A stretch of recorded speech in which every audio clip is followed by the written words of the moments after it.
Muchas gracias por la invitación a participar. Es un honor poder representar además a la Sociedad Chilena de Infectología en estos tutoriales y con un tema tan significativo como lo es el uso de antimicrobianos.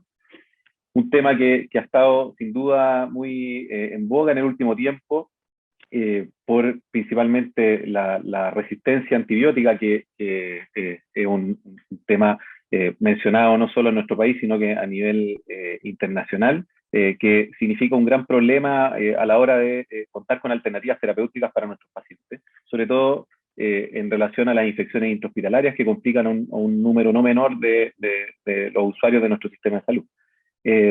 Así que en pos de este tema tan importante, quería yo hablarles un poco sobre cómo racionalizar los antimicrobianos en distintas situaciones y principalmente cómo enfrentar la resistencia antibiótica en distintos escenarios. Yo soy el doctor Ignacio Silva, soy infectólogo del Hospital Barros Luco y docente de la Universidad de Santiago, y además desde hace ya algunos años estoy a cargo del programa de infecciones intrahospitalarias del hospital.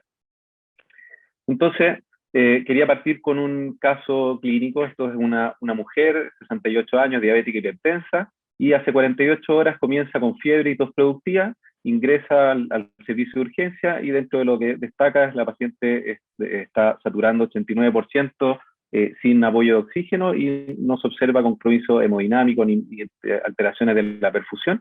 Se le toma una imagen de tórax que evidencia esta condensación, que es bastante evidente, ¿cierto?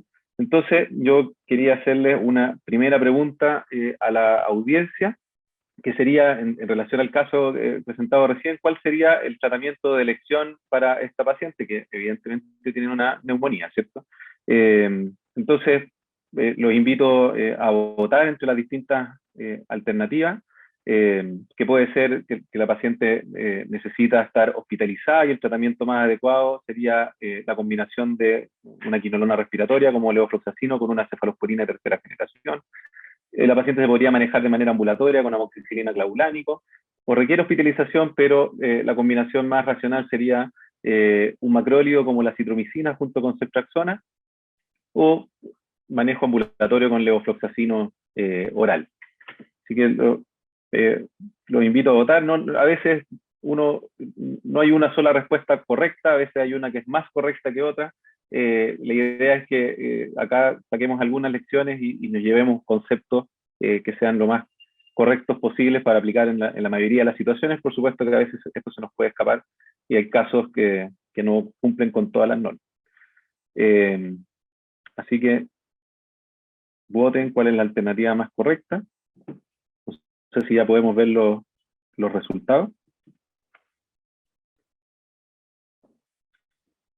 Entonces, tenemos que casi un poquito más de la mitad votó por la opción de hospitalizar y dar acitromicina con ceftriaxona. Después se reparten entre hospitalizar y levofloxacino con ceftriaxona y ambulatorio amoxicilaulánico, y hubo solo un pequeño porcentaje que votó por levofloxacino oral. La verdad es que en este caso, déjenme cerrar la ventana.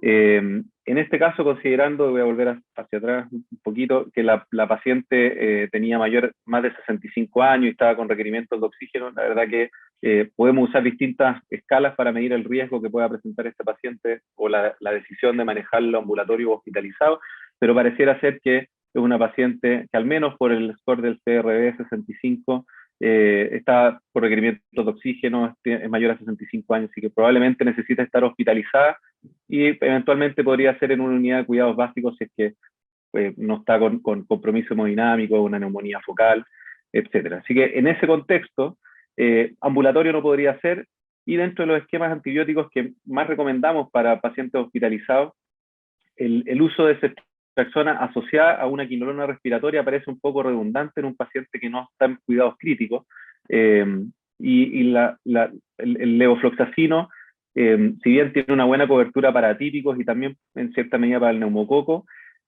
hace ya varios meses que la FDA lanzó una advertencia y algo que es bastante comentado también en otros países en relación a los riesgos que tienen las quinolonas, efectos secundarios, riesgo de diarrea por Clostridium. Tiene cierta acción contra el bacilo de Koch, por lo tanto podría negativizar una baciloscopía en un paciente que tenga una tuberculosis activa.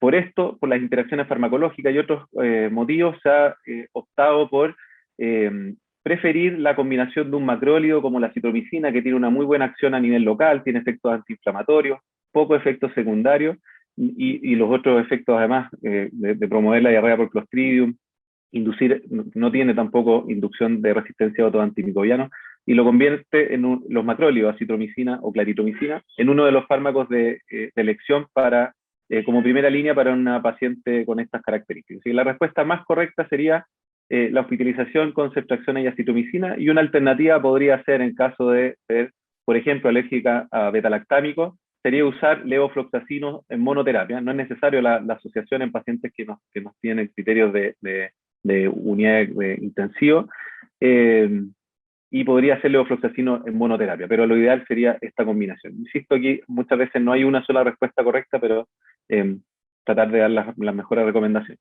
En este caso, la paciente se inició ceftriaxona acitromicina, inicialmente mejoró, con 1 litro de oxígeno la paciente estaba bien, pero al cuarto día presenta un pic febril sostenido y los parámetros inflamatorios que inicialmente habían disminuido con la terapia antibiótica empezaron a aumentar. La paciente se ve bastante bien, pero febril e inflamada, sin compromiso hemodinámico, y mantiene los requerimientos de oxígeno, pero tampoco ha aumentado el trabajo respiratorio, ni tiene criterios como para necesitar soporte ventilatorio. Entonces, la siguiente pregunta sería, ¿qué conducta tomaría? Las opciones podrían ser mantener el esquema antibiótico actual, ceftriaxona acitromicina, y tomarle algunos cultivos o algunos estudios microbiológicos, una imagen de control, o escalar a antibióticos de mayor espectro, además de tomarle un cultivo de imagen, o simplemente mantener una conducta expectante, mantener los antibióticos, completar 7 días y ahí ver si es que necesita algo más, o lo mismo pero escalando antibióticos, la escalo a un mayor espectro de acción, completo los 7 días y la revolúo posteriormente. Así que elijan cuál creen ustedes que es la mejor respuesta. Es una paciente hospitalizada por una neumonía adquirida en la comunidad, que al cuarto día presenta un pic febril sostenido y elevación de parámetros inflamatorios. Nunca se destetó del oxígeno y tampoco aumentó ni presentó mayor dificultad respiratoria.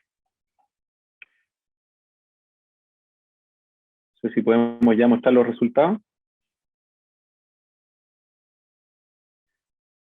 Bien, aquí súper dividido, y era uno de los objetivos de esta pregunta. La mitad respondió que mantendría el esquema antibiótico con la cobertura actual y buscaría con cultivos imagen si es que hay algún evento, alguna complicación o algún microorganismo distinto que no estemos cubriendo. Y la otra mitad escala el antibiótico y le solicita cultivo de imagen.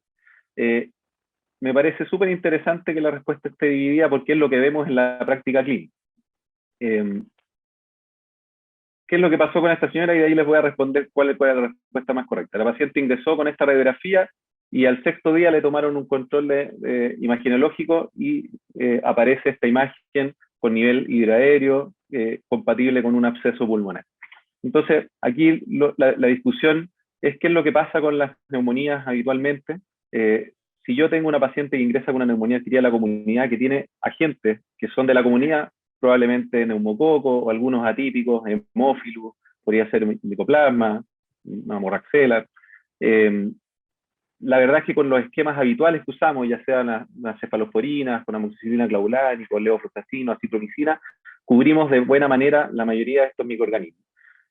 Y si la paciente no responde bien, y esto es lo que vemos normalmente en la curva azul, vemos que la paciente va con su, en el fondo, pongámosle que esta es la respuesta al tratamiento, la inflamación de la paciente, llega a un pico a las 72 horas, donde ya empieza a responder, y si es que le estamos pegando bien al microorganismo, la respuesta va a ser positiva y va a mejorar. ¿Bien? Si si es que llegamos acá y la paciente no tiene un quiebre favorable, que es lo que pasó con la paciente que nosotros vimos, tenemos dos opciones.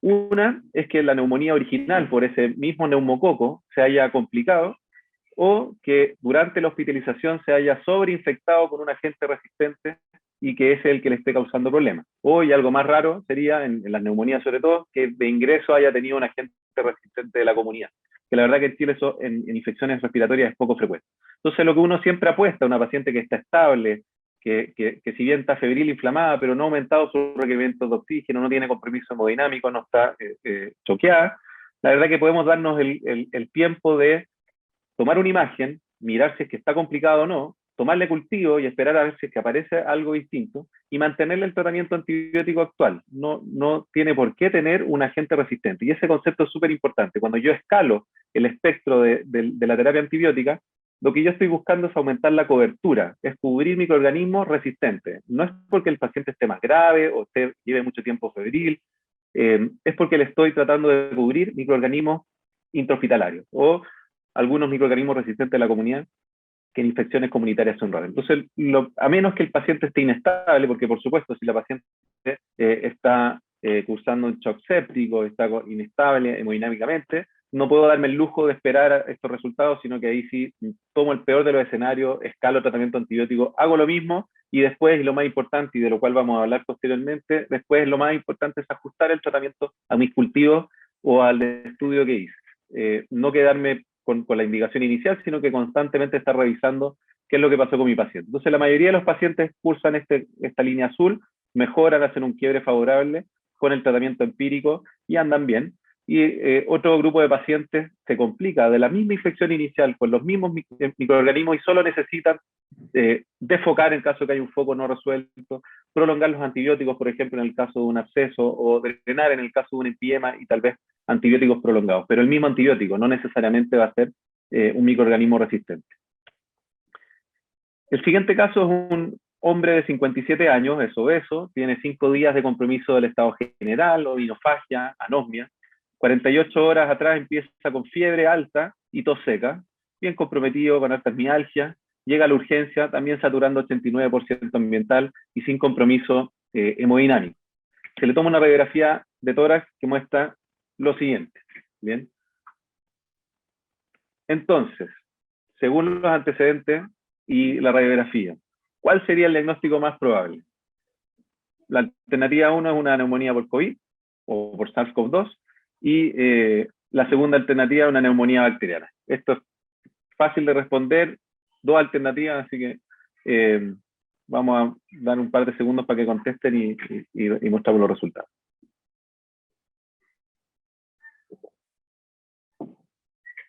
Bien, veamos entonces qué es lo que decidieron.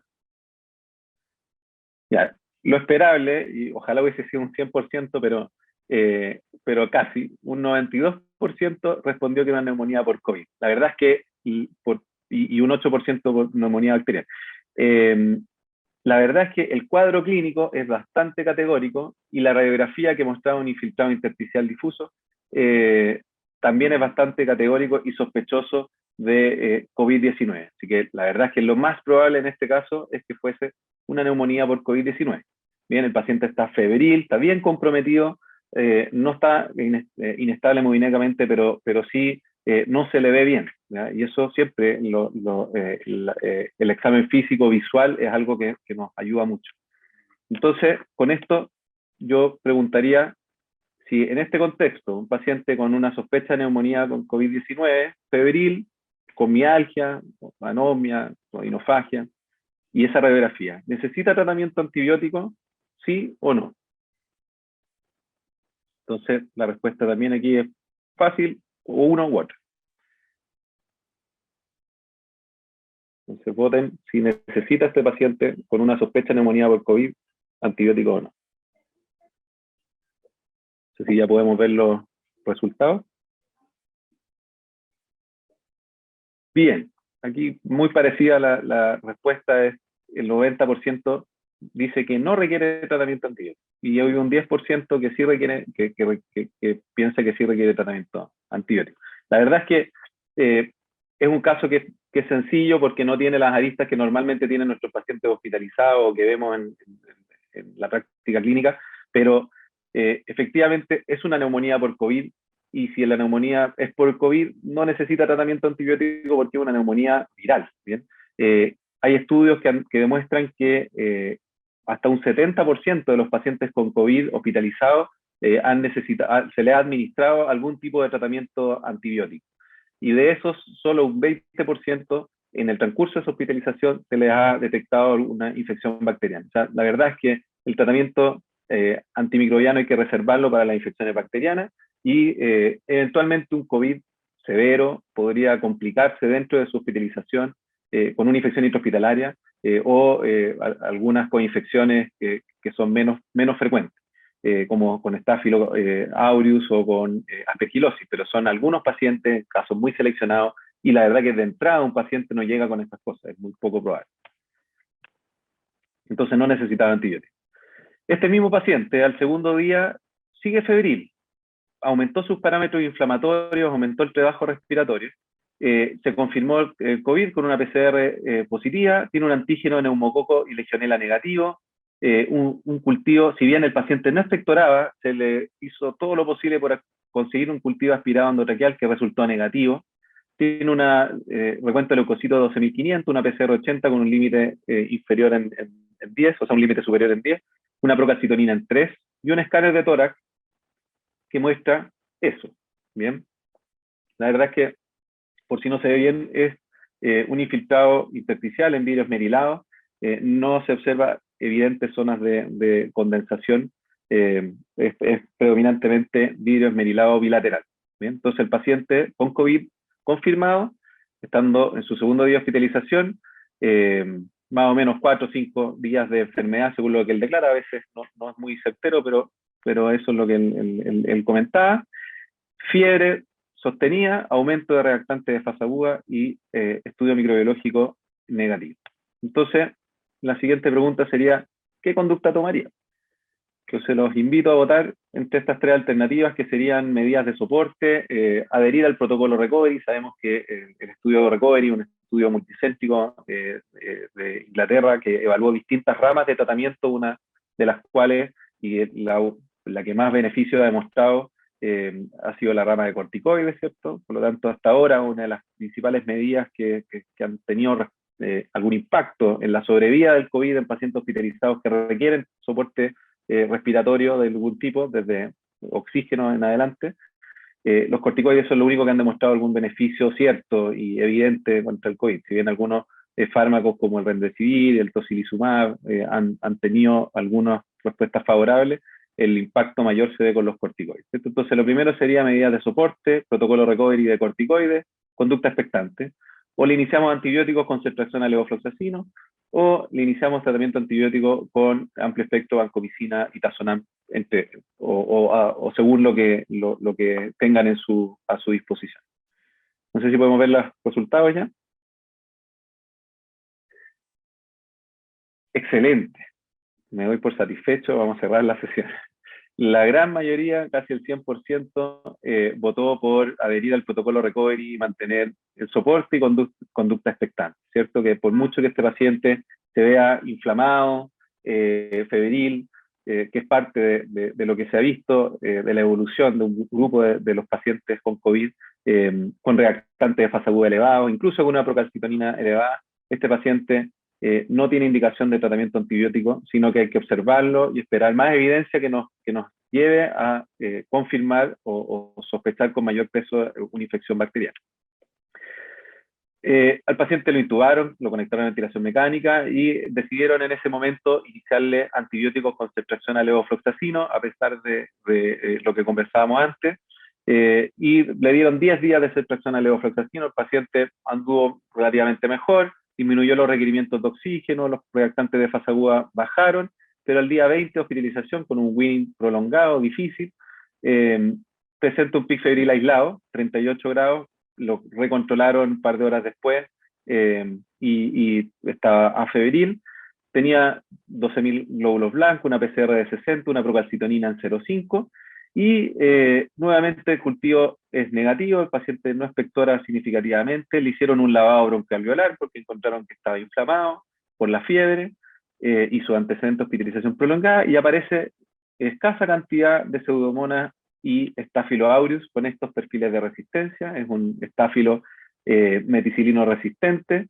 y una pseudomona que es resistente a la ceftazidima, sensible a quinolona y a carbapenémico. Y algo a destacar acá, y que no me voy a tener en la presentación, es esta CIM alta de vancomicina al estafilococo, que hace sospechar que haya cierto grado de heteroresistencia y que pudiese fracasar a la vancomicina. Eso es tema aparte, pero siempre consideren que cuando en un paciente crítico tengo una CIM de vancomicina mayor a 1,5, tiene un riesgo significativo de fracasar con vancomicina y tal vez la terapia más adecuada sería el linezolid. Entonces, teniendo este cultivo en mano, ¿cuál sería el tratamiento de elección para este paciente? Dejarle linezolid con imipenem, dejarle vancomicina con meropenem, o una conducta expectante y por el momento dilatar el inicio o diferir el inicio de tratamiento antibiótico. Así que los invito a votar si dejarle linezolid o imipenem, si dejarle vancomicina con meropenem, o tomar una conducta expectante y sin antibióticos por el momento. Paciente en su día 20 de hospitalización, post-COVID, un subpic febril, parámetros inflamatorios levemente aumentados, recibió ya un curso de antibiótico de 10 días con ceftriaxona levofloxacin. Podemos ver ya los resultados. Bien, entonces, un 48% votó por linezolid y imipenem. Ahí estaba la pista del linezolid. En ese caso, de decidir tratarlo, pareciera ser la mejor alternativa por el tema de la CIM de la vancomicina. Un 10% más o menos vancomicina meropenem y un 40% una conducta expectante sin antibióticos por el momento. Súper interesante. Este paciente había tenido una muy buena respuesta o una muy buena evolución de su COVID, de un COVID que fue un COVID grave, ¿cierto? Se requirió ventilación mecánica, una hospitalización prolongada, y después de 20 días de hospitalización, estando en cuidado intensivo, ventilación mecánica, con múltiples noxas, presenta un pic febril. Los parámetros inflamatorios, si uno los comparaba con lo que venía trayendo antes, venía muchísimo mejor. La procalcitonina había bajado más de un 80%, con un muy buen marcador para hablar de infección controlada, si es que hubiese tenido en algún momento una infección bacteriana. Y la verdad es que es muy importante, y el mensaje de este caso es primero considerar muy bien si es que mi paciente necesita o no antibióticos. ¿Tiene una infección bacteriana en este momento? ¿Es un pic febril aislado en un paciente crítico, multiinvadido, ventilado, inmóvil? La primera causa de este pic febril sería una infección bacteriana con una buena respuesta inflamatoria en el fondo, con una disminución de los parámetros inflamatorios durante su hospitalización. La verdad que la respuesta más correcta en este caso, mirando todos esos antecedentes, sería una conducta expectante. Si el paciente hace un pic febril sostenido, con compromiso hemodinámico, con mala perfusión, una sospecha de shock séptico, por supuesto que nadie le va a negar el antibiótico. Hay que tratarlo y después vemos qué hacemos. Porque mientras antes se inicie el antibiótico, mejor va a ser su pronóstico. Pero este paciente no tenía ningún apremio por iniciar antibióticos, no expectoraba, no tenía ningún signo clínico de infección bacteriana. Y recordar que un paciente con múltiples días de hospitalización en ventilación mecánica, multiinvadido, etcétera, el riesgo de colonizarse durante esa hospitalización es altísimo. Entonces, lo más probable es que esa pseudomona y ese estáfilo hayan sido colonización. Además que, si bien en estas fechas, por un tema de bioseguridad, no se cuantifican los cultivos, que es muy útil para fijar puntos de corte y ver cuál es la real significancia de estos microorganismos, pero sí decía que era escasa cantidad. Y ya una escasa cantidad nos habla de que el inóculo es bajo y que la probabilidad de que eso esté infectando es baja. Es muy probable que eso esté colonizando la vía respiratoria. Lamentablemente a este paciente le iniciaron antibióticos con linezolid e imipenem, y al 10º día de antibiótico presentó fiebre, esta vez sostenida, 38,5, con compromiso hemodinámico, deterioro del intercambio gaseoso. Ahora sí tenía secreciones respiratorias abundantes, purulentas, leucocitosis, elevó PCR, elevó procalcitonina, o sea, ahora se infectó de verdad. Esto es un cuadro donde sí requiere tratamiento antibiótico. Ninguna duda que necesita tratamiento antibiótico este paciente. Le toman un cultivo endotraqueal, aspirado, y lamentablemente lo que nos encontramos es una pseudomona, la misma pseudomona que tenía antes, pero esta vez es una pseudomona que, como pueden ver, en el estudio de susceptibilidad es resistente a todo y es portadora de una carbapenemasa tipo BIM. Eh, Lamentablemente, este paciente no tiene alternativas terapéuticas. Tenemos que ingeniárnoslas con lo que tenemos. La mayoría de los centros hospitalarios en Chile no cuentan con antibióticos de nueva generación que curan bacterias productoras de carbapenemasa. Nos tenemos que arreglar con colistin, que la verdad es que el colistin es un muy mal antibiótico. Los estudios de susceptibilidad al colistin muchas veces son poco confiables. Tiene múltiples efectos secundarios, muy mala penetración al pulmón, una mala alternativa, pero es lo que hay. El meropenem a veces lo podemos forzar a dosis alta, pero en este caso la SIM de meropenem era altísima. O sea, este paciente, lamentablemente, no hay nada que hacer. Y la probabilidad de que fallezca es altísima.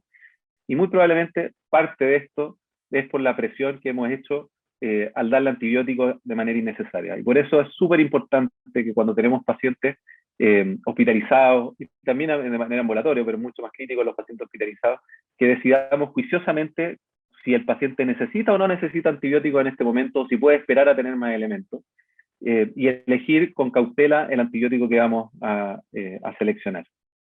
Entonces, revisar un poco la literatura, ya hemos hablado, la resistencia antibiótica es algo universal y progresivo, se han a nivel mundial intentado crear políticas públicas para detener este uso indiscriminado de antimicrobianos. A nivel de la Organización Mundial de la Salud se estableció recién en el año 2015 que este problema era una amenaza contra la salud mundial, al nivel de una pandemia en el fondo, y que era necesario tomar medidas en todo el mundo para combatir la resistencia, y por eso se creó este plan de acción global para combatir la resistencia.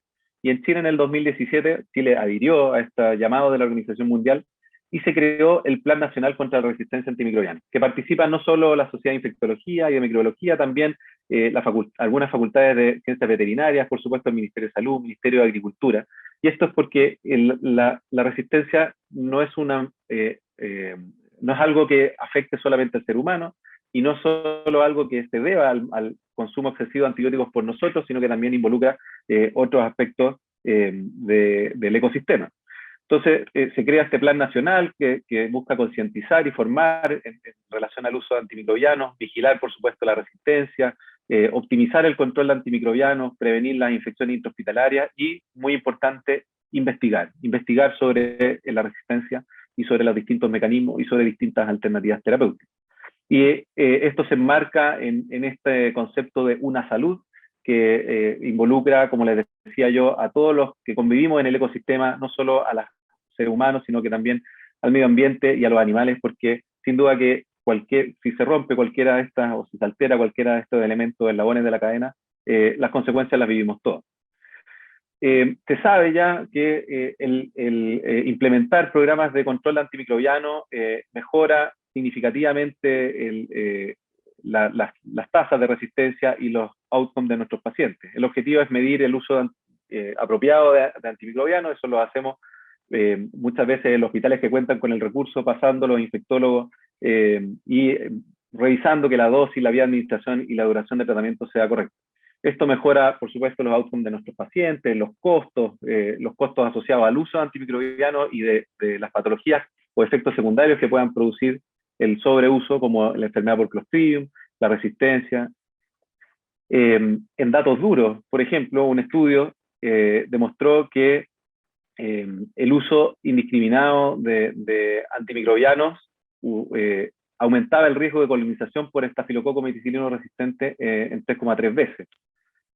Lo mismo, el uso indiscriminado de carbapenémicos aumenta la aportación de pseudomonas resistentes a carbapenémicos en 7 veces.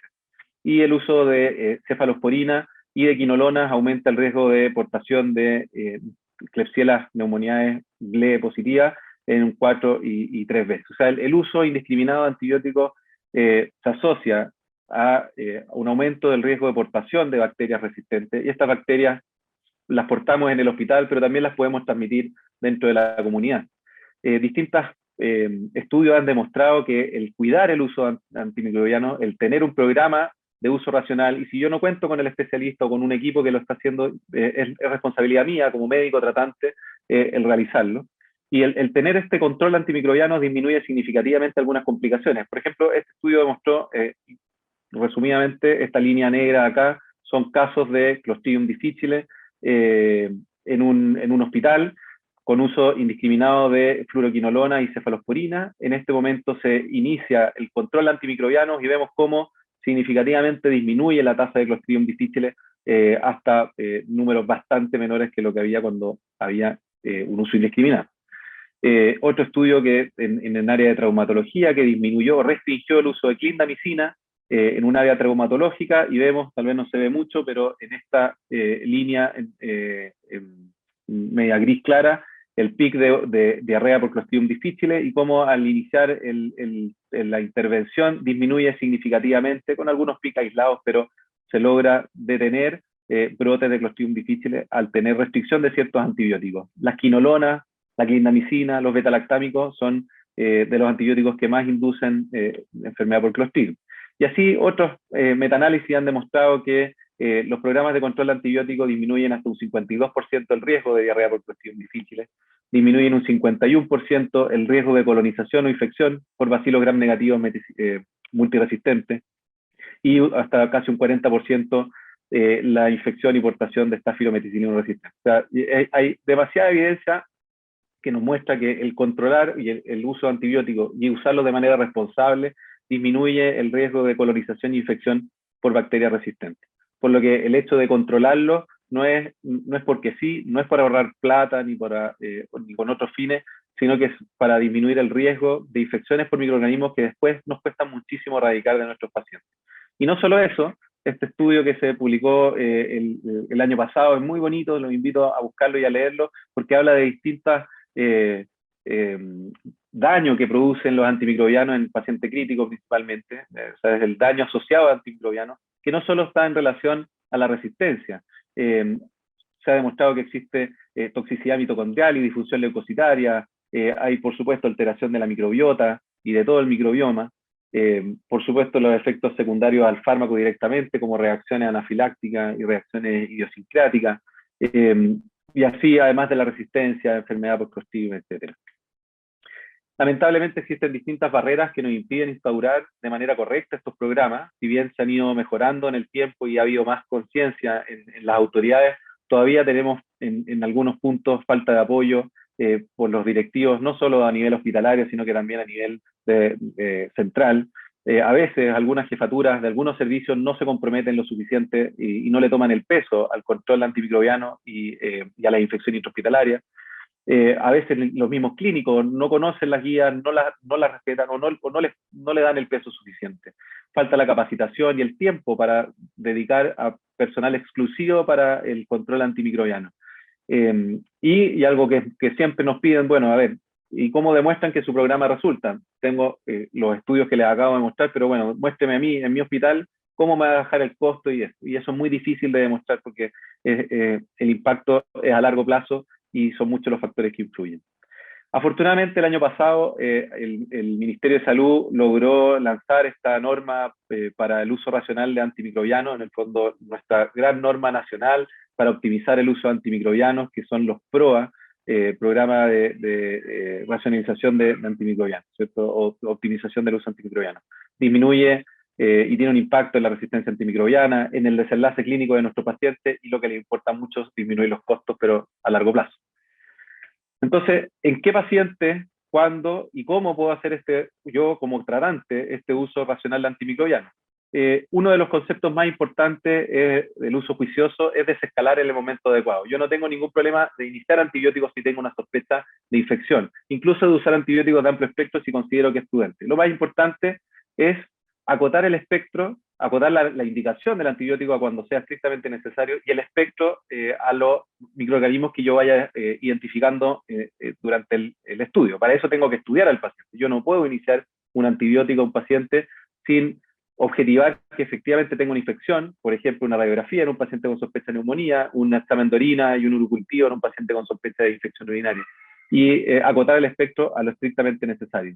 Disminuir el número de antibióticos apenas sea posible. Si yo inicié un tratamiento para cubrir un gram negativo y un gram positivo, por ejemplo, imipenem y vancomicina, y en los hemocultivos me aparece solamente un estafilococo aureus, no tengo para qué mantener el imipenem, por mucho que el paciente esté grave, esté crítico, o esté febril, inflamado. Si ya tengo identificado el microorganismo, no tengo para qué dejarle más antibióticos de lo que el paciente necesita. Y esto, que es lo más importante y que voy a dedicarle un par de diapositivas, acortar la duración de los antibióticos, que es fundamental para disminuir el riesgo de desarrollar resistencia.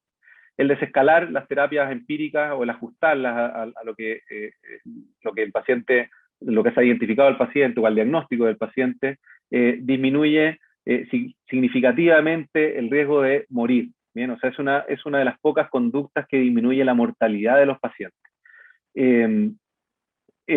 Sabemos que el SOFA o el tener un shock séptico aumenta el riesgo, pero también sabemos que un tratamiento empírico inadecuado aumenta el riesgo también hasta 2 veces de morir, y una correcta desescalación del tratamiento antibiótico disminuye significativamente también el riesgo. O sea, es una conducta que puede salvar vidas a sus pacientes.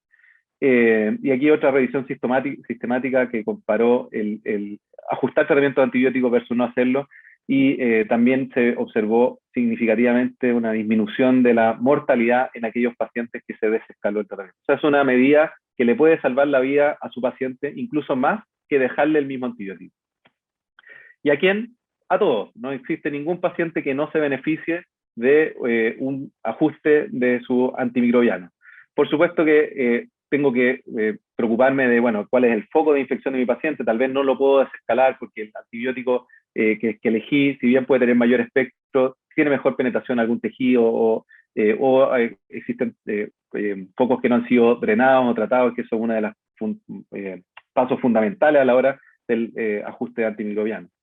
Considerar antecedentes de hipersensibilidad, tal vez sí tengo que usar un antibiótico de mayor espectro por antecedentes de alergia a fármacos de menor espectro, y siempre considerar las comorbilidades como falla renal, antecedentes o que el paciente sea neurocrítico o daño hepático crónico. O sea, a todos tengo que al menos plantearme la posibilidad de desescalar o de ajustar el tratamiento antimicrobiano, pero por supuesto tengo que considerar todo el escenario del paciente antes de decidir. ¿En qué momento? Siempre. Tengo que estar cuestionándome a cada momento, todos los días, si mi paciente necesita mantener el tratamiento, si necesita el antibiótico de partida, si necesita mantenerlo, si no habrá cumplido ya su tiempo de duración, y si es que el antibiótico que le estoy dando es el más adecuado. Bien, hasta un 60% de los antibióticos, sobre todo en UCI, pero a nivel global, están mal indicados, ya sea por posología o por cultivos o porque no necesitan simplemente el antibiótico. Y siempre evaluar la posibilidad de desescalar o suspender. ¿Y cómo lo hago? Lo primero y más importante, los cultivos. Si yo tengo la posibilidad de obtener un cultivo, lo tengo que hacer con la mejor técnica posible, por supuesto con técnicas que estén validadas. Un cultivo de piel en un paciente que es ambulatorio no me sirve, porque ese cultivo me va a mostrar flora cutánea comensal, y no me va a mostrar lo que está bajo la herida y qué es lo que realmente está produciendo la infección. Si yo tomo un cultivo de orina en un paciente que lleva 5 o 7 días con una sonda Foley, probablemente ese cultivo me va a reflejar lo que está en la sonda, no lo que le está causando la infección a mi paciente. Y así tengo que cultivar todo lo que pueda, pero de manera racional. Y siempre fijarme en el antibiograma para evaluar la susceptibilidad. Elegir siempre, siempre, siempre el antibiótico de menor espectro. La gravedad del paciente no es una indicación para elegir un antibiótico de mayor espectro una vez que ya he identificado el microorganismo. Si yo tengo un shock séptico en un paciente con un foco cutáneo y en el hemocultivo me aparece un estafilococo meticilino sensible, no tengo que usar vancomicina, porque la vancomicina no es mejor que los otros antibióticos. Solo por tener mayor espectro no le va a ser mejor al paciente, todo lo contrario. Y en ese ejemplo en particular se ha demostrado que si yo trato un estafilo meticilino sensible con vancomicina, le aumento la mortalidad o el riesgo de fallecer a mi paciente también. Así que siempre elegir el antibiótico de menor espectro cuando está disponible. Siempre fijarse en la dosis, que sea dosis adecuada, considerar si es que el paciente necesita una dosis de carga, ajustarla al peso, adecuada para el microorganismo, para la función renal, hepática, y por supuesto un antibiótico que tenga una buena penetración al tejido que estoy tratando. En lo posible y cuando sea necesario usar niveles plasmáticos. La vancomicina, la verdad que debería usarse siempre con niveles plasmáticos. La micacina y sobre todo en el paciente clínico también. Incluso varios autores sugieren el uso de niveles plasmáticos para el linezolid, colistin, incluso para todos los betalactámicos, sobre todo en el paciente crítico. En el paciente de sala, la verdad es que, o en el paciente ambulatorio, el acceso a los niveles plasmáticos es poco probable. Pero sí recordar que la vancomicina, sin niveles plasmáticos, la verdad que no es un muy buen antibiótico y siempre hay que considerar su uso. Considerar para el estafilometicilino resistente en pacientes que estén en la comunidad, por ejemplo, donde no puedo usar vancomicina, el uso de cotrimoxazol, que es un excelente antibiótico, tiene muy buena biodisponibilidad y no necesita niveles plasmáticos con muy buena penetración a tejido. Así que la vancomicina, la verdad que tratar de evitarla en lo posible. Ajustar la dosis según la farmacocinética y farmacodinámica del paciente, para eso los cultivos nos ayudan mucho. Considerar siempre también, aunque no es la primera, y hasta el final de la lista, es la disponibilidad y los costos del antibiótico. Muchas veces no contamos con los mejores antibióticos y tenemos que hacer lo mejor posible con lo que tenemos. Y la duración del tratamiento es fundamental y cada vez hay más estudios que demuestran que los tratamientos prolongados son nocivos y que la duración del tratamiento ha sido exagerada en los últimos años y que tratamientos abreviados son tanto o mejor que los tratamientos prolongados. Y aquí aparece una nueva pregunta. Habitualmente usamos 7 o 14 días para tratar las infecciones como números mágicos. Y yo les quiero preguntar de dónde salen estos números mágicos. Entonces, voten por la respuesta más correcta, que podría ser por metaanálisis de la Cochrane, que siempre hace metaanálisis muy grandilocuentes y adecuados. Por nuestro SAN Up to Date, que nos salva muchas veces, si bien no es la mejor fuente de información, sí es una de las fuentes más fáciles de consultar y rápida y completa. Por el emperador Constantino el Grande, o por la optimización PKPD de cada uno de los antibióticos y bacterias que nos ha llevado a definir que 7 o 14 días son los mejores días para tratar a un paciente. Así que los invito a votar. Por la Cochrane, por el UpToDate, por Constantino o por parámetros farmacocinéticos y farmacodinámicos.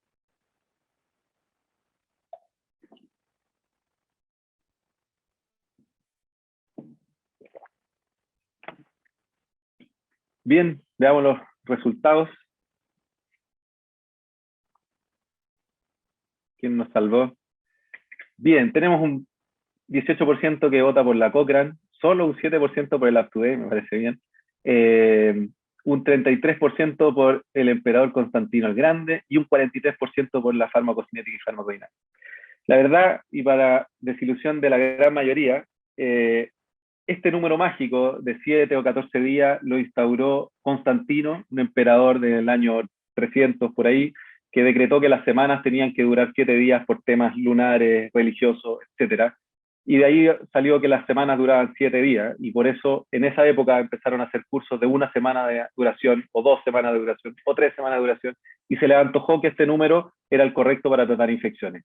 Ojalá hubiese sido por optimización de farmacocinética y farmacodinámica, que es como deberíamos hacerlo, pero lamentablemente este número mágico no tiene ningún sustento científico. ¿Y cuál sería entonces la duración óptima del tratamiento antibiótico de una pielonefritis? Quiero saber qué opinan. Una pielonefritis aguda en un paciente no sin ningún tipo de complicación significativa. Tratamiento estándar de una pielonefritis.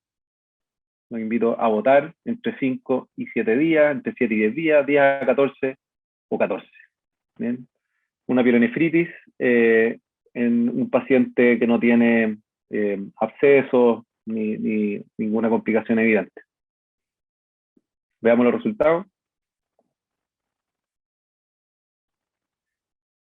Bien, la gran mayoría votó por entre 5 y 7 días y el resto se distribuye en los siguientes días. Sí, efectivamente se ha ido disminuyendo la duración del tratamiento de la pielonefritis y hoy día entre 5 y 7 días y ojalá más tirado para 5 días es lo más óptimo. Obviamente tenemos que ver la evolución de nuestros pacientes y otros parámetros que tenemos que considerar, pero entre 5 y 7 días es lo correcto. Y en una neumonía adquirida en la comunidad, ¿cuántos días de tratamiento antibiótico indicarían? voten entre 3, 5, 7 y 10 días. Una neumonía adquirida de la comunidad, un paciente también lo mismo, que no tenga ninguna complicación evidente. 3, 5, 7 o 10 días.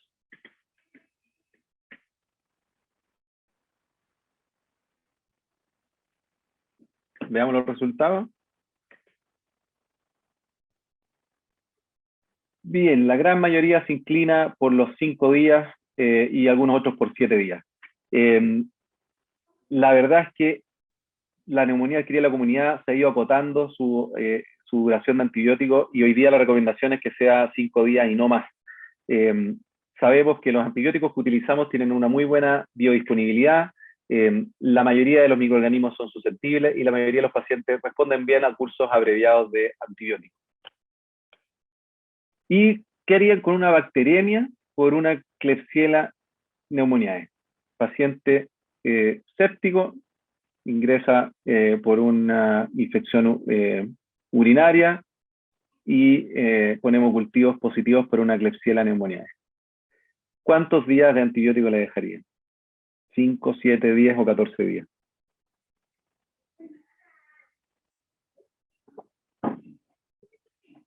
Por supuesto que aquí no hay endocarditis de por medio ni ninguna complicación significativa. Veamos los resultados. Acá está un poco más dividido, pero me parece súper bien. Un 46% votó por 7 días, que es la respuesta correcta. Un 36% por 10 días. Hasta hace poco, y me parece súper bien lo que han respondido, porque hasta hace poco, y uno todavía lo sigue escuchando bastante, los 14 días, que era lo que usábamos antiguamente. Pero en los últimos años también se ha generado evidencia suficiente que demuestra que en una bacteriemia por Bacillus gram negativos podemos tratar por 7 días en la medida que el paciente evolucione de manera favorable, sin mayores problemas. Así que 7 días es efectivamente la respuesta correcta.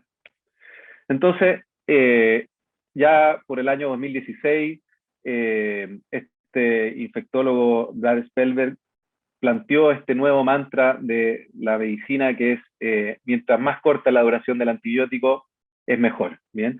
Y este mantra lo repetimos constantemente en nuestras visitas y cuando hablamos con alguien. ¿Cuánto tiempo le doy? Mientras menos, mejor. ¿Cuánto tiempo? Mientras menos, mejor. No existen días fijos de tratamiento. Si bien la evidencia, y esto es lo primero que se publicó en relación al famoso mantra de la duración de antibióticos, vemos que la neumonía entre 3 y 5 días, intrahospitalaria un poco más, la pielonefritis entre 5 y 7, infecciones intraabdominales, y así ha ido avanzando esta lista de infecciones que pueden tratarse con cursos cortos, y vemos cómo podemos pasar de tratamientos tan prolongados como la pielonefritis, que eran 14 días antiguamente, hasta, o sea, las neumonías, perdón, adquirida la comunidad, de 14 hasta incluso 3 o 5 días, infecciones intraabdominales de día a 4 días, las bacteriemias, como les decía yo, 14 a 7 días. Vean las infecciones crónicas, osteomielitis, pie diabético, artritis séptica, que hemos disminuido la duración de antibióticos a la mitad. ¿Bien? Incluso las neutropenias febriles, hemos visto la evidencia que nos demuestra que cursos cortos de antibióticos son tan buenos como cursos prolongados y con menos efectos secundarios, que es lo que más nos interesa. Por lo tanto, este mantra no se nos puede olvidar, que mientras más corta la duración del antibiótico es mejor. Entonces yo cuando tengo un paciente con una infección, al segundo o tercer día lo tengo que ir a evaluar. ¿Cómo está? ¿Cómo viene clínicamente? ¿Está controlado su foco? Los parámetros inflamatorios bajaron, está febril, no tiene taquicardia. Y entonces yo digo, bueno, si la evolución es favorable, me planteo el límite inferior del tratamiento. Si yo veo que al quinto o sexto día el paciente sigue febril, está taquicárdico, inflamado, como veíamos en el primer caso que revisamos, lo primero que tengo que pensar es que tengo una complicación de esa misma infección que tuve inicialmente. No tengo por qué pensar que al quinto día ya se agarró una infección intrahospitalaria y además del problema inicial, ahora tiene un microorganismo resistente. Lo primero que tengo que pensar es que hay una complicación, lo voy a ir a estudiar con imágenes, con cultivos, y si el paciente está estable, le voy a mantener los antibióticos iniciales hasta ver por qué sigue inflamado. Y si no, y ese sería el único argumento para hacer durar más el antibiótico, encontrar algún foco no resuelto o alguna complicación, un empiema en una neumonía, un absceso renal, una colección intraabdominal y que eso nos llevaría a prolongar el tratamiento antibiótico hasta controlar bien el foco. Bien, así que lo más importante acá es duraciones abreviadas y control de foco. La procalcitonina nos podría ayudar, si bien cuando salió la procalcitonina pensamos que era ya la panacea para diferenciar entre infecciones virales y bacterianas y que la procalcitonina alta es súper específica para infecciones bacterianas. Y la verdad que nos hemos dado cuenta que no tanto. La procalcitonina es casi tan inespecífica como la PCR, tal vez un poquito más. Se eleva por cuadros inflamatorios sistémicos, por enfermedades autoinmunes, por neoplasias, por el COVID. Y su utilidad, más que para diagnosticar enfermedades infecciosas bacterianas, es el disminuir la duración de antibióticos y suspender antibióticos. Varios estudios han demostrado que en meningitis, neumonía, infecciones respiratorias altas, incluso en pacientes choqueados, en infecciones abdominales, urinarias, etcétera, el usar la procalcitonina, la curva de procalcitonina para suspender tratamiento antibiótico es muy útil. Cuando la procalcitonina baja de un 80%, que es en realidad el estándar, si bien habría que revisar cada una de las infecciones para saber bien el punto de corte, pero en general cuando la procalcitonina baja un 80% desde el pic, podemos suspender antibióticos con tranquilidad si es que clínicamente el paciente lo permite. Siempre acuérdense, y esto creo que el mantra de la medicina interna, la clínica manda. El paciente se ve mal, está taquicárdico, tiene aspecto séptico o un foco que evidentemente no está resuelto, no importa los marcadores inflamatorios, no importa la procalcitonina, nada, manda el estado del paciente. Y entonces, y creo que esta es la última pregunta, uno de los pilares del tratamiento entonces es acortar la duración, pero existen patologías que obligatoriamente tenemos que darle más cursos más prolongados y que no nos permiten hacer esto más cortos mejor. Pero siempre está la opción y que deberíamos aplicar con todos los pacientes de hacer un traslape bioral de manera precoz. Entonces, les pregunto yo, en estas 3 infecciones que vemos acá, ¿cuál de ellas es susceptible de traslapar a tratamiento antibiótico vía oral? Entonces voten si es la endocarditis, si es la osteomielitis, si son las bacteremias o si son todas las anteriores. ¿Cuál de estas infecciones yo podría traslapar a vía oral? Por supuesto que una vez que la estabilidad clínica del paciente lo permita. Endocarditis, osteomielitis, bacteremia o todas las anteriores.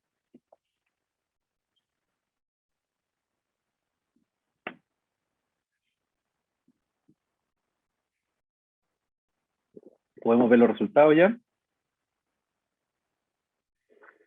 Bien, un 17% osteomielitis y un 72% todas las anteriores. Efectivamente, la respuesta es todas las anteriores. Hoy día tenemos muchísimos estudios randomizados, controlados, que demuestran que el traslape bioral en infecciones osteomusculares, en bacteremia, en endocarditis y en infecciones intraabdominales, por ejemplo, también es posible, con distintas alternativas y distintos fármacos, pero la gran mayoría de las infecciones de curso prolongado podemos hacer traslape bioral, siempre de manera racional, juiciosa, usando los mejores antibióticos disponibles, con microbiología en mano, ojalá con un buen estudio de susceptibilidad, idealmente apoyado o guiado por el equipo de infectología, pero en prácticamente todas las infecciones tenemos la posibilidad de hacer traslapio bioral, incluso en la endocarditis tan temida. Entonces, para ir cerrando, y les dejo y los invito a leer este artículo que muestra los 10 puntos más importantes para el control o el uso apropiado de antimicrobianos. Tomar cultivos siempre e interpretarlos cuidadosamente y juiciosamente. Y siempre tomar cultivos de manera dirigida. Los signos, cuando no hay signos de infección, no tomemos antibióticos. Si el paciente tiene tos y expectoración, ¿para qué le voy a tomar un urocultivo? Si el paciente tiene síntomas urinarios, ¿para qué le voy a tomar un cultivo de expectoración? Entonces, seamos juiciosos y estos famosos pancultivos que no sirven de mucho más que identificar colonizados y tratar innecesariamente, evitémoslos. Cultivemos de manera dirigida. El tratamiento empírico siempre es válido, sobre todo en pacientes que están inestables o en pacientes críticos. Ojalá nos demos el tiempo de tomar los cultivos y luego iniciar tratamiento empírico para así adecuar a los resultados de los cultivos, siempre enfocado al sitio de infección, considerar los factores de riesgo para bacterias multiresistentes y, por supuesto, la susceptibilidad local. Cada centro de salud tiene su propia susceptibilidad y hay que respetarla. Siempre los fármacos en dosis óptima, por la vía adecuada y siempre por tiempo limitado, evaluando la clínica de nuestros pacientes y la evolución de la enfermedad.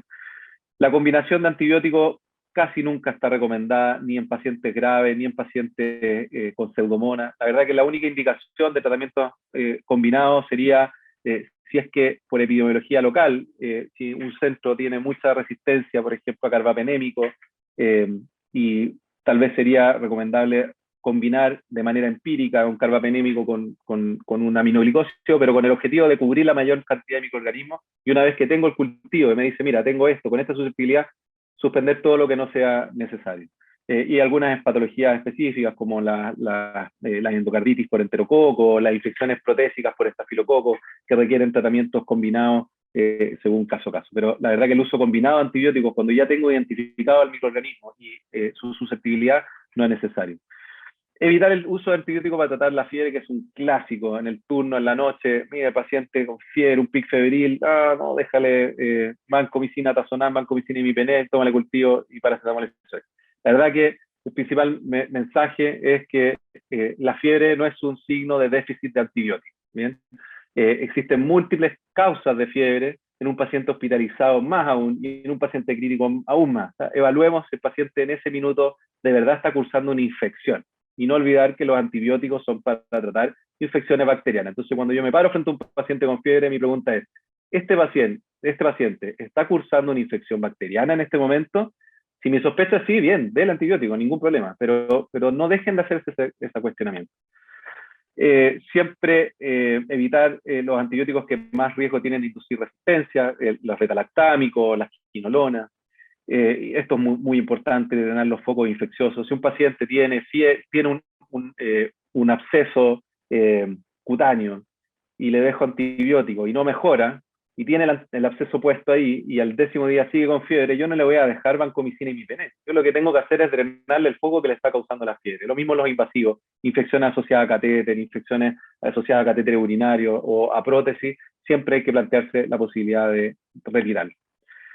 Siempre desescalar y acortar los tratamientos y traslapar a vía oral en lo posible, suspender el antibiótico apenas yo decida clínicamente que la infección está controlada, no para que complete días de antibiótico. No, mira, este paciente viene súper bien, lleva 5 días de ceftriaxona, de 7. Y uno dice, pero ¿y por qué de 7? Si viene hoy día, bien. O sea, los 7, 14, 21 días, acuérdense que esa recomendación la hizo Constantino el Grande en el año 300. No trabaje solo, y esto es fundamental, pida ayuda, arme un equipo de trabajo. Si tiene infectólogo o microbiólogo, ojalá le saque el jugo, químico farmacéutico, epidemiólogo. O por último, armar un equipo entre no especialistas, pero que tengan interés en controlar el uso de antimicrobianos. Y una última recomendación que yo siempre le hago es tengan sus guías locales, generen evidencia propia, local, y adhieran a eso. Nosotros en el Hospital Barros Luco generamos una aplicación para teléfonos celulares, le invito a descargarla, si bien no está muy actualizada porque el COVID nos quitó el tiempo, pero tenemos las indicaciones antibióticas dirigidas, eso sí, a nuestra microbiología, que lamentablemente no es la mejor del país. Pero si no, existen otras aplicaciones, algunas gratuitas, otras pagadas, pero en general que vale la pena invertir, que nos dan directrices generales sobre el uso y no uso de antibióticos, sus dosis, su ajuste, etc. Así que, bueno, eso era lo que les quería contar hoy día. Espero haber aclarado algunas dudas, y si es que hay dudas otras, vamos a revisar ahora también. Ignacio, muchísimas gracias. Estupenda la presentación, no esperábamos nada diferente de ti. Tenemos muchas consultas en realidad, porque muchas de las preguntas las has contestado, pero de todas maneras vamos a ir repasándolas para que las personas que la hicieron se sientan escuchadas. Te aplaudieron mucho y te mandaron muchos mensajes positivos. El paciente con el COVID, opinan que qué pasa si el hemograma tiene neutrofilia, y preguntan si eso no orientaría más a que fuera bacteriano o que tuviera un componente bacteriano. El paciente que mostraste. Sí, siempre tienen que tomar el escenario completo. Un elemento por sí solo no dice nada. Aunque haya desviación izquierda, si el paciente está claramente cursando un cuadro viral, con mialgia o dinofagia, no necesariamente está cursando con una infección bacteriana. O sea, un elemento por sí solo no nos habla de infección. Tenemos que considerar el todo. En general, tratemos de buscar la unidad diagnóstica. Si el paciente llega con un cuadro clásico de COVID, con una imagen clásica de COVID y con una evolución clásica de COVID, entonces es COVID. Y ya. Y por supuesto que podemos ir viéndolo en el tiempo. Si vemos que en los días empieza a ser otras manifestaciones bacterianas como expectoración purulenta o hace un viraje completo con baciliformes, no sé, sí, nos da la opción de postular la infección bacteriana, pero siempre busquemos la unidad diagnóstica. O sea, es poco probable que tenga, además de un COVID, una neumonía por estreptococo. No es imposible y tenemos que buscar todos los elementos que nos lleven a eso. Pero solo la neutrofilia no es exclusiva, ¿no? La segunda pregunta es más o menos lo mismo, porque pregunta ¿cuándo partir con antibiótico? Entonces, primero ponía la neutrofilia, la PCR muy alta, expectoración purulenta, RM pleural. Un poco la contestaste con varios de los elementos finalmente, ¿no? Sí, no hay una respuesta única, hay que ver caso a caso y siempre pensar que no necesita antibióticos de entrada y de ahí cambiar de idea en la medida que haya más elementos. Y esta también tiene que ver con eso, que te preguntan en qué porcentaje de los pacientes que tienen COVID hay atípicos, por la tendencia que todavía alguna gente tiene a usar acitro. No sé el número exacto, sé que el 20% en distintos estudios, como en grueso, el 20% de los pacientes con COVID terminan con alguna coinfección. Los atípicos no son los más frecuentes, hay más coinfecciones con estreptococos, con estafilococos, incluso con algunos hongos filamentosos, pero ya pacientes de mayor estadia. El agregar acitromicina se ha demostrado que no sirve para el COVID en todos los escenarios, a menos que yo demuestre con algún examen, con un antígeno urinario de Legionela o con una serología de micoplasma, que el paciente lo tenga. Pero la coinfección con atípicos no es frecuente y la acitromicina le hace mal a nuestros pacientes con COVID. Correcto, además riesgosa, claro. Preguntó también alguien acerca de las neumonias por influenza. Si sospecha una neumonía por influenza, antibióticos, porque ponía, ¿por qué usar antibióticos?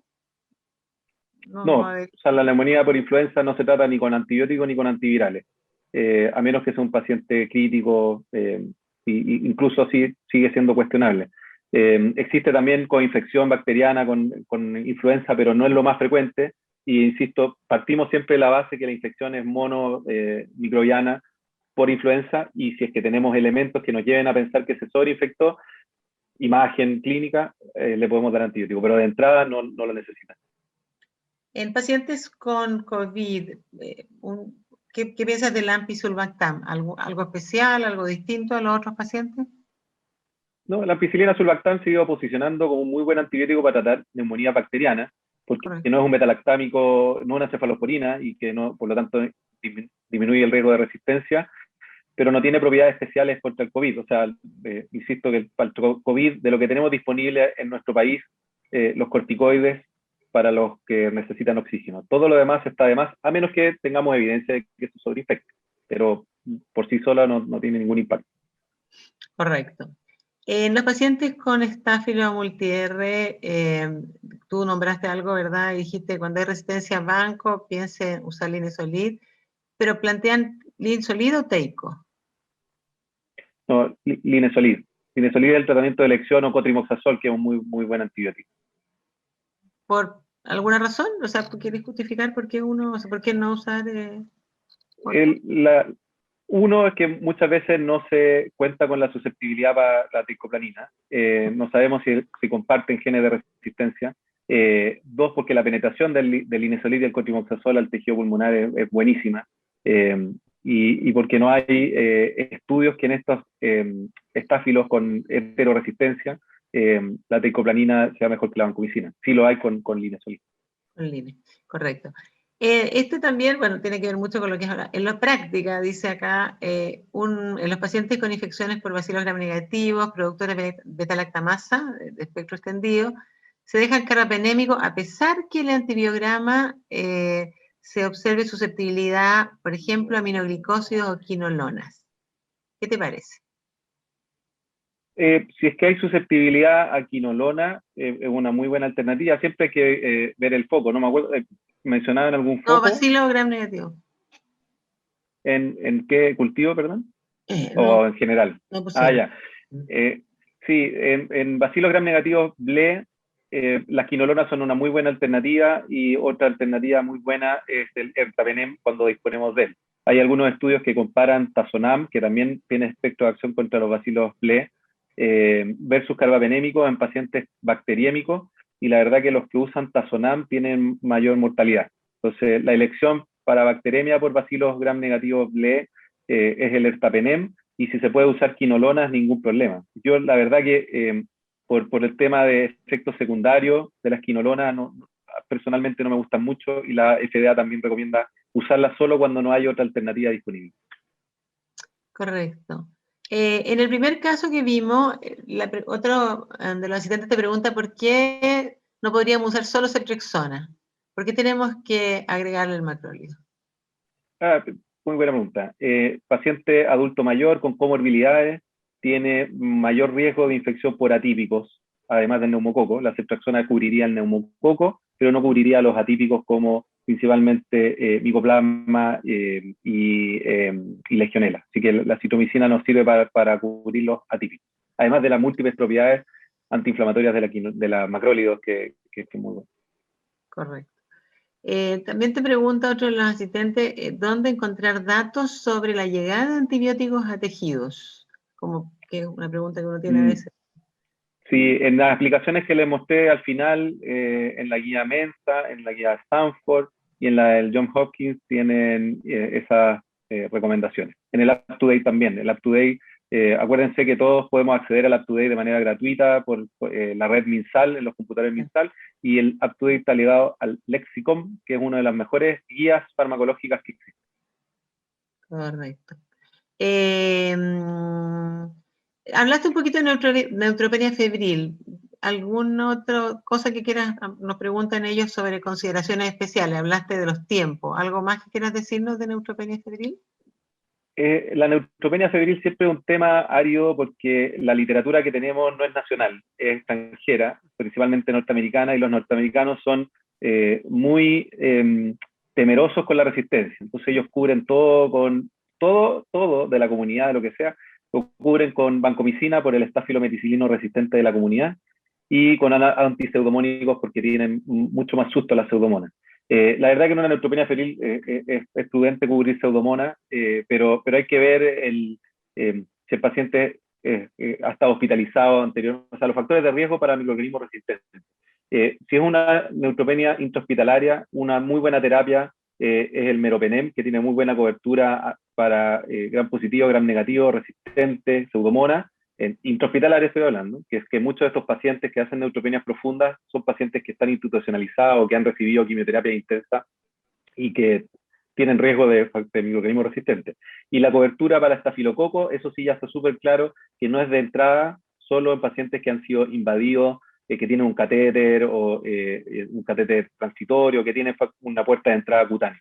Y lo importante es que si el paciente está afebril, no tengo un foco claro, y con más de 3 días sin fiebre, le puedo suspender los antibióticos, que esa es la parte del uso racional. 3 días sin fiebre, sin foco evidente, ya se le puede suspender los antibióticos. En caso de infecciones, pusieron acá endocarditis, discitis o similares. Los tratamientos de esto, de acortar o no tratamiento, te preguntaban seguramente en medio de la presentación, porque estas preguntas son así. ¿Es la misma conclusión en cuanto a disminuir duración de tratamiento? ¿Discitis, por ejemplo? Sí, en la medida que son aproximadamente 4 semanas de tratamiento y reevaluar. En ese momento veo que el paciente está inflamado, tiene alguna clínica de que se haya complicado, que la infección persista. Si es que no, se puede suspender antibióticos. O sea, todas las infecciones hoy día osteomusculares se tratan por 4 semanas y se reevalúan esas 4 semanas. Correcto. Te preguntan, ¿qué tratamiento propones para la prostatitis crónica? Temazo. La verdad es que las quinolonas tienen muy buena penetración a la próstata y habitualmente han sido el tratamiento de elección. La verdad que es una decisión que hay que tomarla en conjunto con el urólogo, porque muchas veces las prostatitis crónicas no se tratan con antibióticos y tienen otros tratamientos invasivos incluso, o de otro tipo, y que no necesariamente van a necesitar cursos prolongados de antibióticos. es complejo, es una patología que no es tan frecuente y que la verdad que como opinión personal, las quinolonas, depende, o sea, ojalá tener una identificación, pero las quinolonas son una muy buena alternativa en esos casos. El cotrimoxazol también, yo soy un fan del cotrimoxazol, tiene amplio espectro, cubre la mayoría de los gram negativos, gram positivos, resistentes. Entonces también un cotrimoxazol es una muy buena alternativa. Duración de tratamiento, más que en tipo de infección, con Pseudomonas. ¿Tiene alguna diferencia respecto a lo que conversamos? Sí, súper buena pregunta, eso no lo mencioné.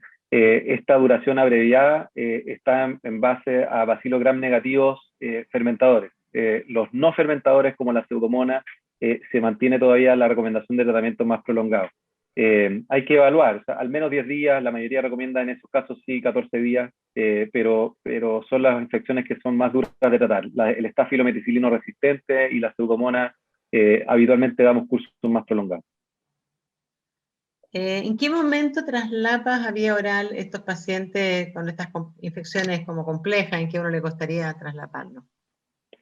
El momento de cambio, dicen. Sí, hay distintas recomendaciones en base porque esto todo sale de estudios randomizados y que cada uno tiene distintos escenarios de pacientes.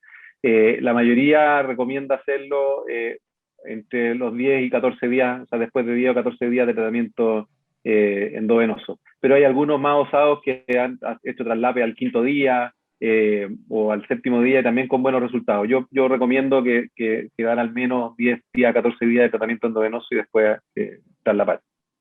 Correcto. Hablaste de la procalcitonina para suspender, pero te preguntan procalcitonina para iniciar antibióticos. ¿Hay alguna evidencia? Hay evidencia, pero mala y controversial. Entonces yo no lo recomiendo para nada, para iniciar antibióticos, a menos que, a ver, que la mayoría de las veces tenemos una duda. Cuando solicitamos la procalcitonina es porque tenemos una duda concreta. El paciente está inflamado por una causa y no sabemos si está sobreinfectado. Y en general, la misma causa, que en el fondo el diagnóstico diferencial también puede elevar la procalcitonina. Entonces, nos deja muy entrampados. Yo para diagnosticar infecciones bacterianas no me parece un buen elemento. Sí es bueno pedirla porque después nos va a servir para ver la disminución. Pero es tan poco específica que no nos va a aportar mucho. Si yo estoy, mira, este paciente tiene infiltrados pulmonares por una vasculitis o por una neumonía. La verdad que si tiene la procalcitonina alta, podría ser cualquiera de las dos cosas. Entonces no nos va a ayudar mucho, vamos a perder el recurso. Entonces la clínica y la clínica, en verdad, clínica, imágenes. La buena clínica. Oye, a ceftriaxona hacen aquí una elucubración. ¿2 gramos o 1 gramo? ¿Por qué alguna gente usa uno y por qué otra gente usa otro? Sí, la eterna discusión. Eso no tiene una respuesta correcta. Les voy a dar mi opinión. No hay estudios que lo comparen, o muy poquitos. Yo uso 2 gramos. ¿Por qué?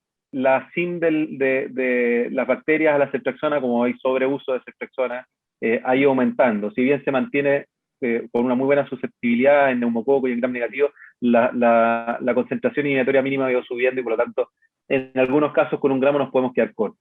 Y lo otro es que cuando hay estudios de uso de ceftriaxona son con las moléculas originales y nosotros en Chile no tenemos ceftriaxona original, usamos copias y muchas veces malas copias de ceftriaxona, que no me garantiza que lo que yo esté dando ese gramo sea efectivamente 1 gramo.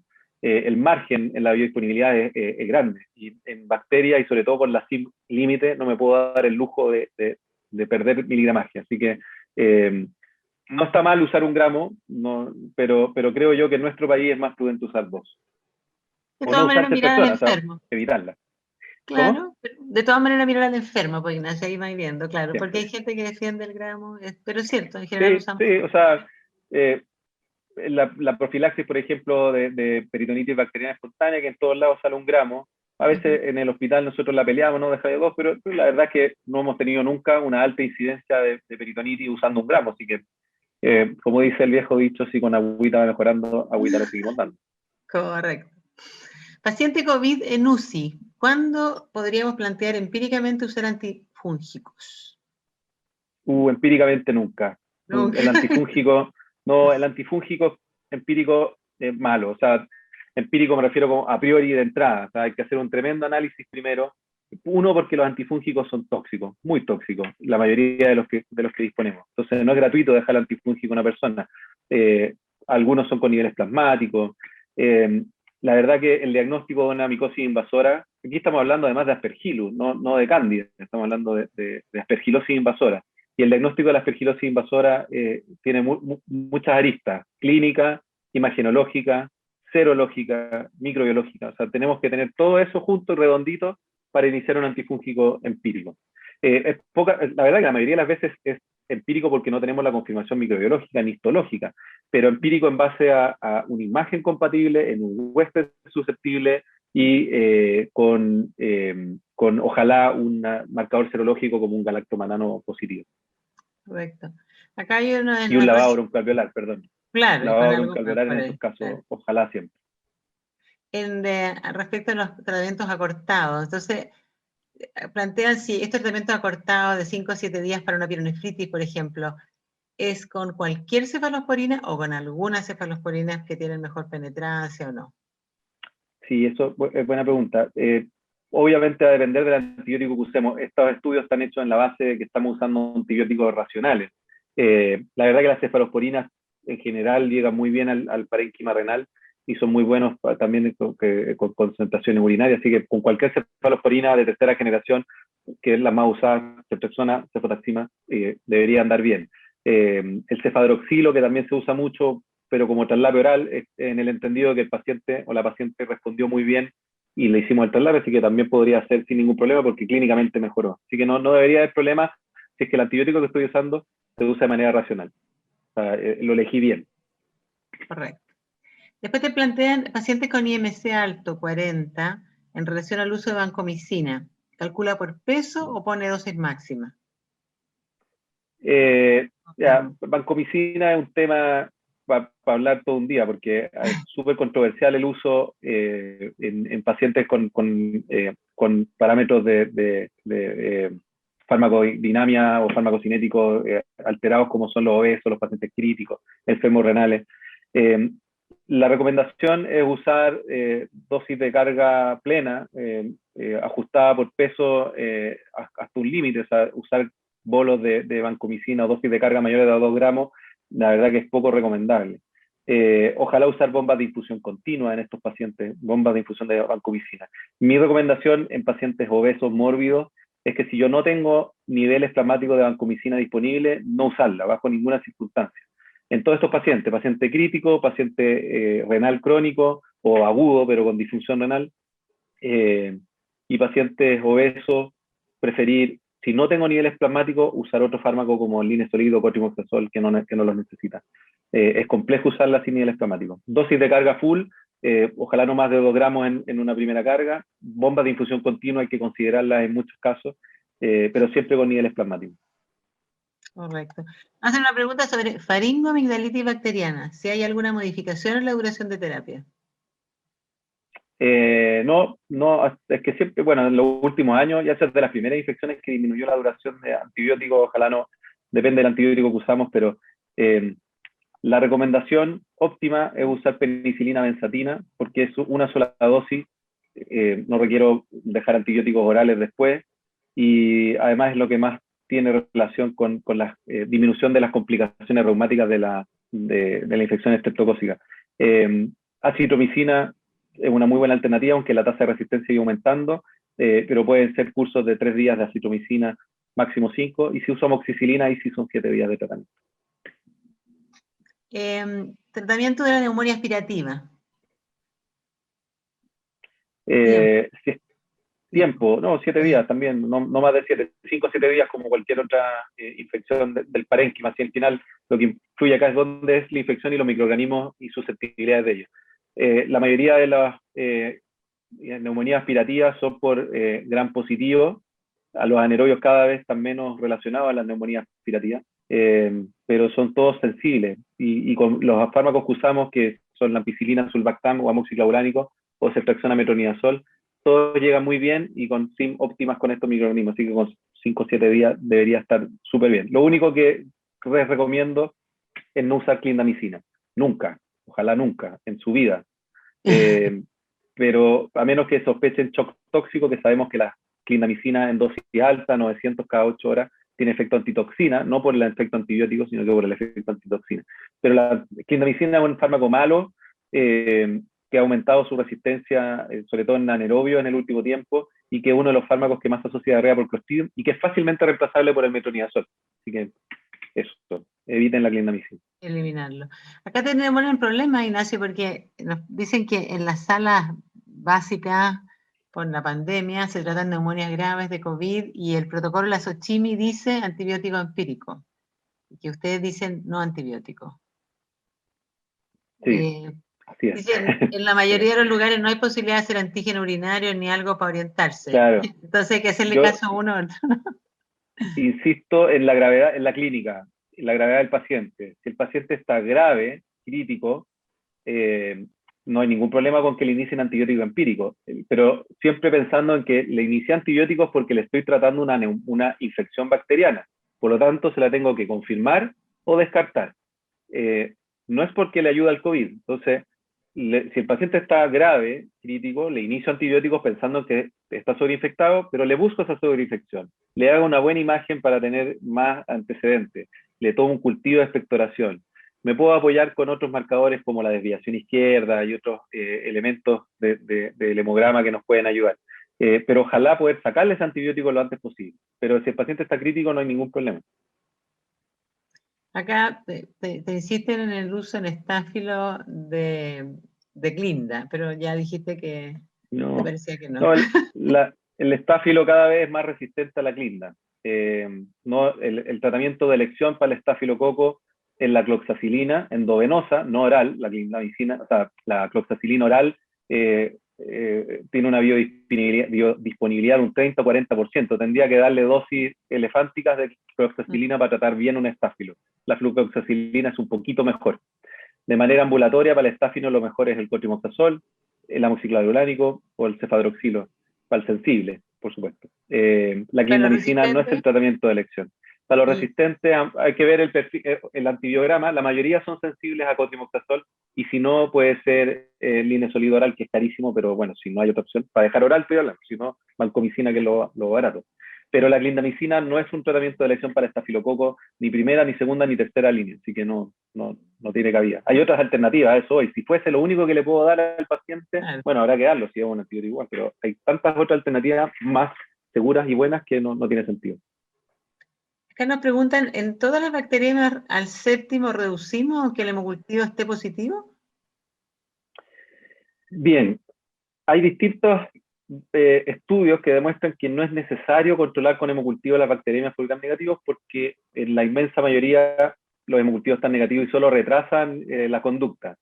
Si yo tengo un hemocultivo, por algún motivo, si el paciente intratratamiento hizo fiebre, hizo un quiebre clínico, aumentó los parámetros inflamatorios, obviamente le voy a tomar un hemocultivo para saber si es que no estoy, lo más probable es que no haya controlado bien el foco o que no le esté pegando bien con los antibióticos. En ese caso, si vuelvo a tener hemocultivos positivos, claro que hay que alargar el tratamiento antibiótico, pero buscando el por qué. Así que lo importante es siempre cuestionarme por qué le estoy dejando antibiótico, por qué le estoy prolongando el antibiótico y responder esa pregunta. Si es que el paciente sigue bacteriémico es por algo, el foco no lo estoy controlando, entonces tengo que ir a buscar y a resolver ese foco. Mientras yo no resuelva el foco, no le puedo suspender los antibióticos y eso es otro concepto súper importante.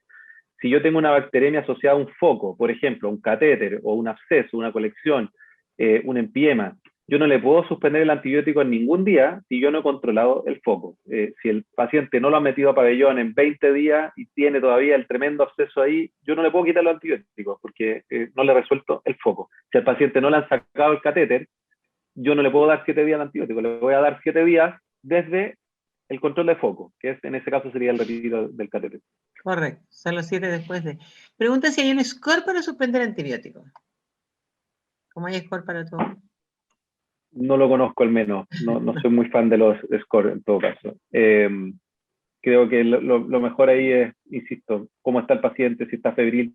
Los signos clínicos que nos llevan a suspender antibióticos es que el paciente esté afebril por al menos 24 o 48 horas, que no esté taquicárdico, que el foco esté resuelto. Eso, creo que es lo más importante, ni siquiera marcadores inflamatorios. Si es que tengo la procalcitonina, la uso y que haya disminuido un 80% del pic. Vamos a hacer un par de preguntas más porque ya me ha molestado mucho Ignacio. En Chile te pregunta feliz. ya, ¿hay estudios respecto a Neisseria y resistencia? ¿Neisseria gonorrea? El ISP da su locales? reporte. ¿Ya? Sí, yo no he visto el último reporte, pero tampoco creo que haya cambiado mucho. Sensibilidad a la ceftriaxona cercana a un 100%, una buena sensibilidad también a quinolona y mala sensibilidad a macróleo.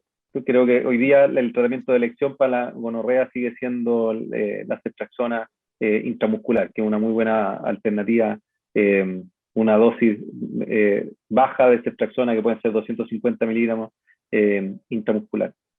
Con eso nos aseguramos una buena corte. Correcto. Aquí poner un caso, un paciente con fiebre, sin foco, policultivo negativo, escáner negativo, parámetro inflamatorio elevado, inician antibiótico. Cae la fiebre, los parámetros bajan. ¿Consideramos que fue infecciosa la fiebre? Pucha, es difícil, sí, yo creo que sí, pero es una moneda al aire, o sea, puede haber bajado por otro motivo, pero tampoco te podría negar que haya sido algo infeccioso. Así que sí, en el estudio del síndrome febril sin foco, o la fiebre de origen desconocido, no se incluye en ningún lado el uso de antibiótico empírico. Entonces no lo podría, o sea, no se usa como criterio. Las únicas pruebas terapéuticas son la prueba de naproxeno para la sospecha de fiebre de origen central, el tratamiento antituberculoso empírico en pacientes con alta sospecha de tuberculosis podría ser válido. El tratamiento esteroidal para la arteritis de la temporal por el riesgo de lesiones vasculares, y el de la neutropenia febril. El resto, ojalá nunca hacer eso de darle antibiótico empírico. La verdad que nunca vas a saber si es que mejoró por el antibiótico o porque mejoró solo. Por otra cosa, claro. Te preguntan por la profilaxis de ITU, dosis única postcoital, esquemas permanentes. ¿Alguna opinión respecto a eso? La verdad que yo de profilaxis no manejo mucho en ITU en mujeres, lamentablemente, me carrilería, pero sí sé que para ITU recurrente de otro tipo, la verdad es que la mayoría de los pacientes que nos llegan a consultar por ITU recurrente no las tienen, son bacteriurias asintomáticas, así que lo primero es ver que efectivamente sean ITU, clínicas, síntomas de ITU. La ITU es un urocultivo positivo más síntomas urinarios, entre los cuales no está incluido ni el mal olor ni las características macroscópicas de la orina.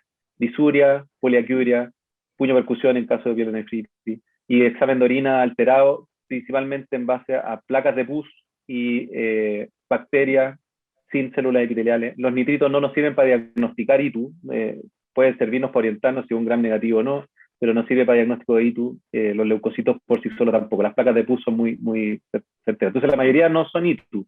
Y si lo son, las medidas no farmacológicas van primero. El evitar o el ir frecuentemente al baño, sobre todo las mujeres que suelen tener retención urinaria voluntaria, el evitar la ropa interior sintética, que también aumenta el riesgo de infecciones. Cosas muy básicas, la higiene básica después de las deposiciones, etcétera, más que profilaxis farmacológica. Yo me atrevería a decir que el 95% de los pacientes que llegan por ITU recurrente no lo son, y de los que son, casi el 100% las manejamos con medidas no farmacológicas. Otras medidas como la profilaxis postcoital, que es lo que preguntaban, la verdad que desconozco si efectivamente tienen algún rol en la práctica clínica.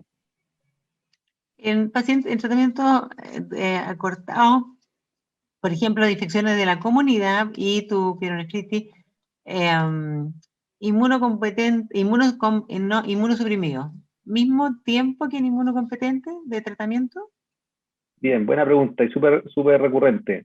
La inmunodepresión no es un factor que me lleve a necesitar más tiempo de antibiótico. Puedo tener otros microorganismos o puedo tener complicaciones de la infección más frecuentes o distintas, pero la duración del antibiótico en una infección no complicada sigue siendo la misma. El ser inmunodeprimido no me quita susceptibilidad al antibiótico. La farmacocinética y farmacodinamia sigue siendo igual. Entonces, sí tengo que preocuparme de pesquisar los microorganismos más frecuentes en este inmunodeprimido en particular, que es VIH, que es corticoides, y que no tenga complicaciones asociadas, pero en principio no darían cambios. Si el paciente viene bien, no es un factor el hecho de que esté inmunodeprimido para prolongar la duración del antibiótico. Correcto.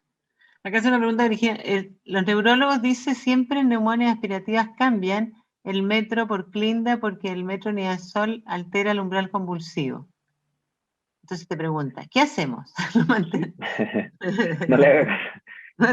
No, el riesgo de que haga una diarrea por Clostridium es mayor a la neurotoxicidad del metronidazol, que es rarísima. Y si tiene esa aprensión, usen ampicilina, sulbactam o amoxicilina clavulánico, súper bueno. Andan súper bien con eso. De hecho, es la primera línea en la mayoría de las guías. Ampicilina, sulbactam o amoxiclavulánico. Si tienen la aprensión de la neurotoxicidad del metronidazol. Ignacio, la última pregunta para que no se muera. ¿Cuándo piden un antibiograma?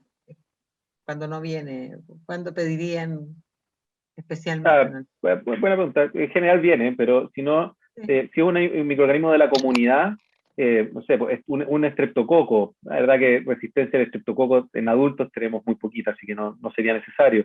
Insisto, infecciones de la comunidad, incluso muchas veces el tratamiento empírico, la mayoría de las veces es el adecuado. Así que si me aparece en un neurocultivo solo una Escherichia coli, la verdad que lo más probable es que sea sensible y lo puedo dejar tratamiento empírico. Pero sí, si no tengo el antibiograma, a ese paciente lo tengo que seguir. O sea, no es de esos pacientes que le dejo el antibiótico, tómelo por 5 días y que le vaya bien, sino que, mire, tómelo por 5 días, cualquier cosa me viene a ver, ojo con la fiebre, no sé, con cualquier síntoma que me haga pensar que no le estoy pegando bien con el antibiótico. Pero habitualmente siempre asumir que el microorganismo de la comunidad es sensible.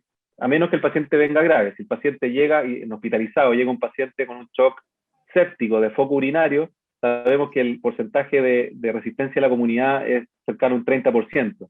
Si el paciente está estable, yo me puedo dar el lujo de esperar el cultivo, porque lo más probable es que no sea resistente, pero si el paciente está grave, en shock, tengo que asumir que el paciente tiene una coli ble de la comunidad, entonces mejor agregarle, por ejemplo, un aminoglicosio hasta tener el resultado del antibiograma, pero solo en casos graves. Si no, la verdad que lo empírico anda súper bien habitualmente.